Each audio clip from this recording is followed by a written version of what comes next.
I can feel the blood creeping up from the heathens. Got will, got fight, got pride, got reason. If they wanna go eat, then you know I'm gon' feed them. If you're coming for me. Ladies and gentlemen, on your feet and welcome your home team. All right, welcome to week 2 of the 2012 season. The Batavia Colliders will go to Holley and take on the Hawks. Colliders start the year at 0-1 after getting just destroyed by the Bestine Banthas last week. They take on the 1-0 Hawks, and the Hawks will have the ball first. Quarterback for Holley is Devin Welch, who started all their games last year. And Angelo Barentine is their running back, and he shoves a man to the ground, and he has a huge gain, but it's coming back. First down. So that'll make it 1st and 19 after the holding penalty wipes out a huge Angelo Barentine run. And the Barentine Bear gets it again, and this time Elisha Wright is there for the tackle. The Colliders welcome Wright back. He was injured last week, and he is their best player on the team at a 90 overall, and obviously their best defensive player, patrolling the free safety area. So there you see Welch's numbers from last year. One of the few quarterbacks to go over 3,000 yards in this 100-year-old play style league. We'll have to see if the play improves with this new crop of rookies. A lot of them coming in are already better than established veterans. And by established veterans, I mean guys who have been in the league 1 year, which is the entire existence of the league. But we're in year 2 of this franchise, and Welch is going to fake to Barentine, and that skips off the ground, bringing up 4th down, and they'll have to punt it away. Where Morgan Montoya waits the punt because Brendan Polk is injured, per usual. And Montoya really doesn't have a quick burst. So on 1st and 10, McLain is going to hand off to Holiday, and Holiday can't get around Johnson, and he's going to be dropped for a loss by big number 91, the right end. So McLain will pass for this one, and he throws it right to a defensive tackle. That looked like a zone blitz. He had a man in his face, and he panicked, clearly.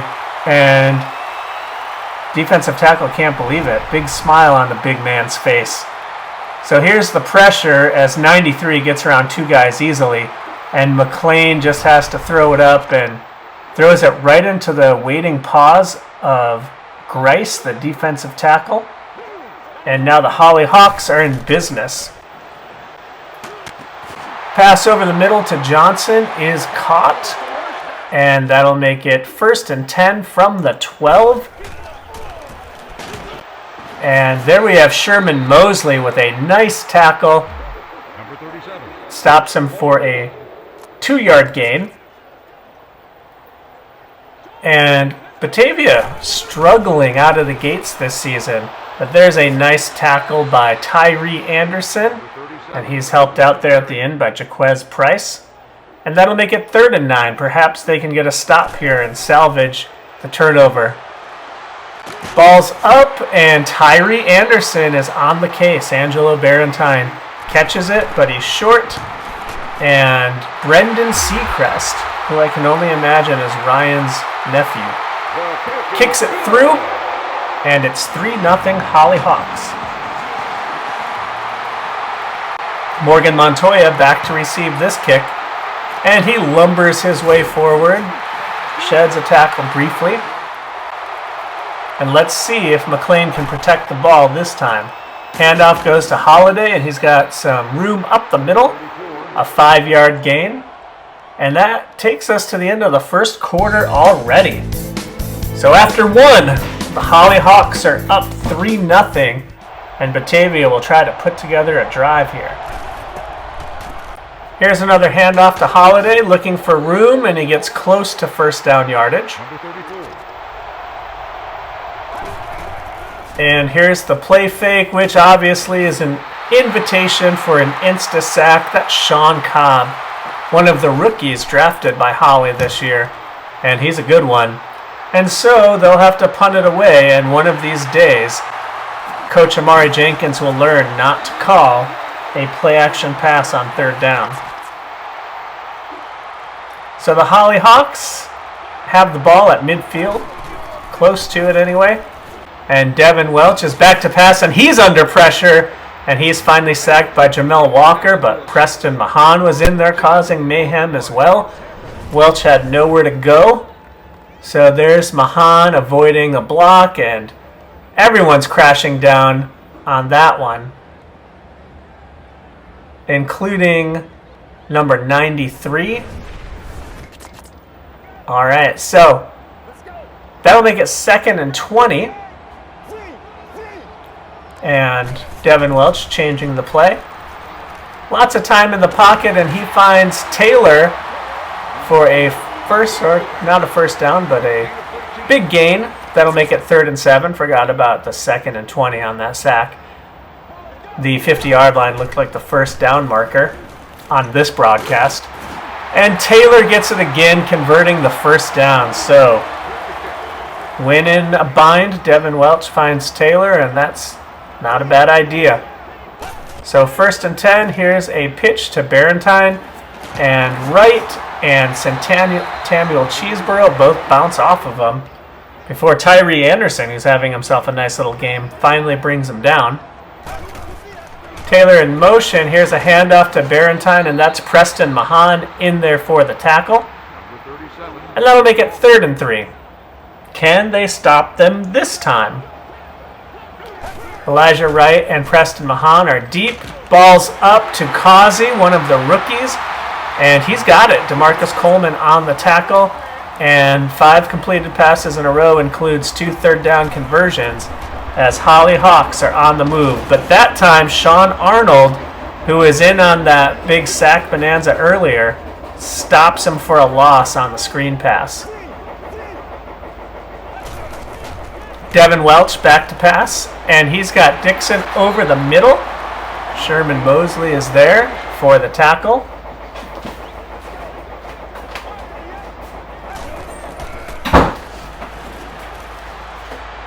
This one's up and out of the end zone, and that'll bring up another kicking opportunity for Ryan Seacrest's nephew, Brendan Seacrest.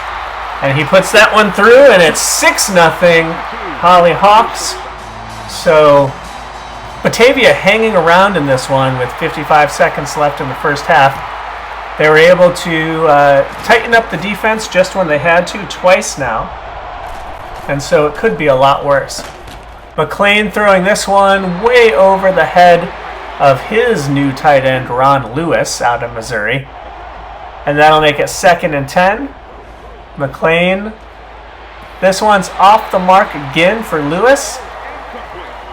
And Greg McLain is having a hard time. Couldn't hit the broadside of a barn right now. Except for that one to Antion Paholdi. That's over 30 yards and a first down, just because I was talking trash about Greg McLain. He comes through. With 40 seconds left, let's see what they can do. Pressure's on, and Montoya goes up and gets it. That's a nice catch for him. Very easily could have been an interception if he didn't go back for the ball. So McLain is going to throw a screen out to Montoya. Gets some blocking. He's got the first down, and he is down at about the 7-yard line. So 1st and goal with 27 seconds left. They'll try to run for it, and Holiday is brought down in a hurry.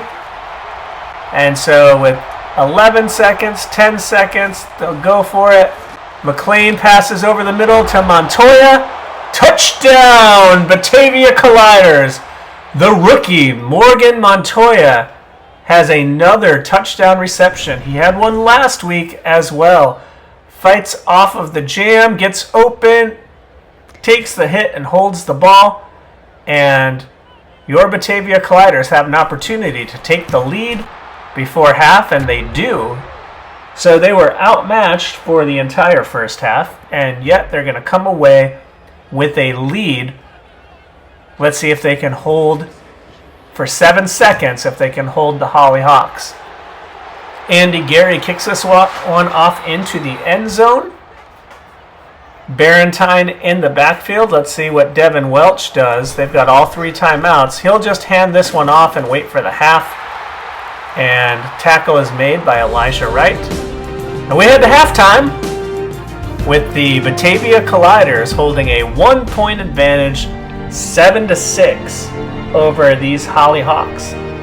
Last season, these two teams played and Holley jumped out to a big lead, and the Batavia Colliders had an improbable come-from-behind victory in that one. So they lead here now, and they get the ball. Let's see if they can add to that lead.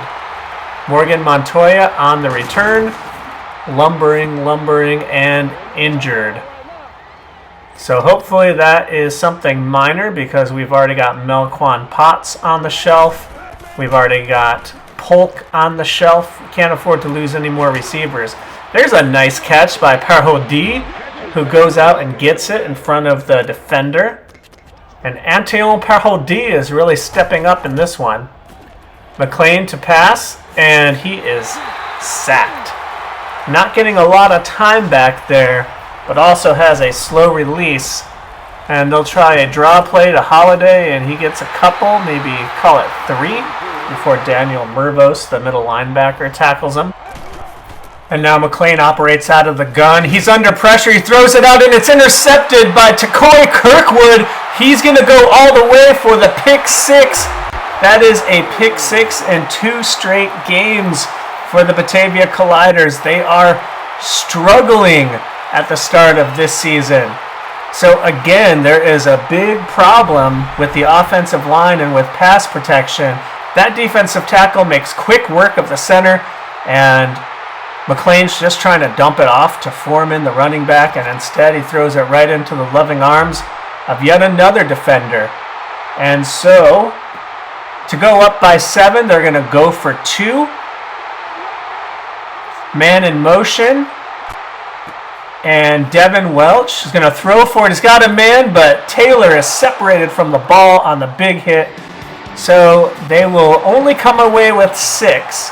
And now it's 12-7 Holley Hawks. So no, in fact, the Batavia Colliders were not able to march down the field and extend their lead. Instead, they gave the lead up via the turnover. So here they're more conservative, and they hand it to Jai Holiday. He gets about 4, and McLain will try to draw the defense off sides. No luck, but he does get it to Holiday, who's got some room and a nice spin move. So the blocking set up nicely for that one, and that's a first down. They're going to have to keep moving the ball here to get back in this. And Montoya is wide open, and he dropped it. Morgan Montoya had a step. The ball was right where it needed to be, and the rookie dropped it. So McLain on 2nd and 10 will throw to another rookie, Ron Lewis. And now it's 3rd and inches. Don't do play action. Instead, they drop it off to Tavares Mason. And we've got an injury on the defense. No one cares. McLain rushes up to the line, and Holiday gets the ball again, and he's turned back after a gain of 2 by Papagiannopoulos, another Greek god playing football in this game. Here's a dump off to Ron Lewis, and he's got 2 short catches for 16 yards. That's in contrast to last week when we was moving downfield. Holiday cannot get anywhere. He loses a yard on 3rd and 2, and now it's 4th and 3, and Andy Gary from 57 yards out. It's good! Benton Cannon could never. So the rookie kicker boots it from 57 out, and it is true, and they pull to within 2. So all they'll need is a safety to tie this game up. Doesn't look like they'll have that opportunity as Causey downs it in the end zone. So, with just a little time left in the 3rd quarter, Devin Welch is back to pass, and that's another rookie, Alexander Williams, the big defensive tackle, 85 overall, and he was drafted at the end of the second round out of Florida. And he gets his first career sack. They go to the draw play and get a bunch there, and that'll make it 3rd and 6. And we come to the end of 3 with the Hawks leading 12-10 over the Colliders. Hawks with the ball to start this fourth quarter, and they've got a 3rd and 6. And Palmer catches it, but he's going to be stopped short of the line to gain. The referee, head linesman, comes over, and everybody's in agreement that it's a catch, not that it matters because he's still short, and they'll be punting it away. So Sweat punts it to Montoya, and he's going to field it and get a couple on the punt return. He is not a dazzling punt returner, I can tell you that much for sure. McLain operates and out of the shotgun, and Montoya drops another one.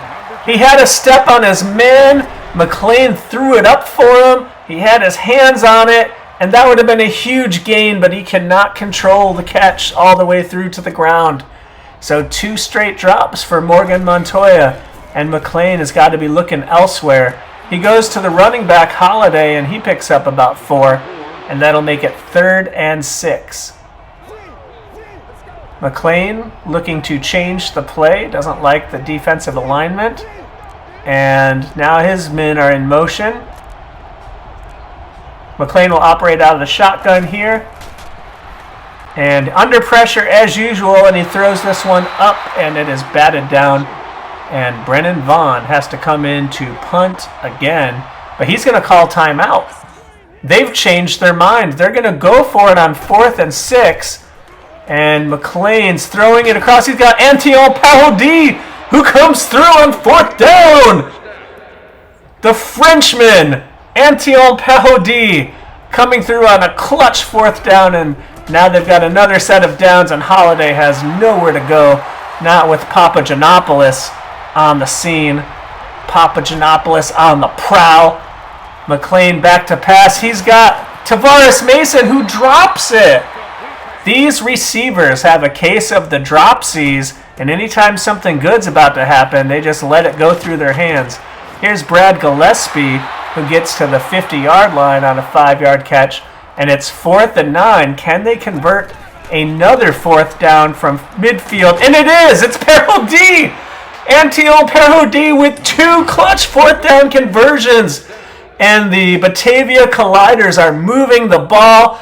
They are they are in field goal range for Andy Gary. Not an easy field goal, but that will help. Jai Holiday leaps forward for a gain of 8, and now they seem to be within a comfortable Andy Gary range. And Holiday finding room. He's got a 1st down. It's going to be even easier. Less than 2 minutes left in the game. Can the Colliders run some clock, kick a game-winning field goal, and get out with the dub? Well, Holiday's got nowhere to go on that play. But it doesn't look like Holley is going to burn one of those timeouts just yet. So they're going to run it down to about 1:15. And McLain will hand this one off. Holiday slips through for about 3, and now Holley uses a timeout. So we've got a 3rd down. This has been troubling for these Colliders. But McLain throws it, and he's got Ron Lewis, the rookie tight end, for the 1st down. 1st and goal from the 9. 1 minute, 3 seconds left. Can they run out the clock before scoring? And Jai Holiday gets a couple. Ball's on the 7. He's going to get it again. And he gets about to the 4. And so now there's 30 seconds left in the game. Now 15 seconds left in the game. So they do have a couple timeouts left.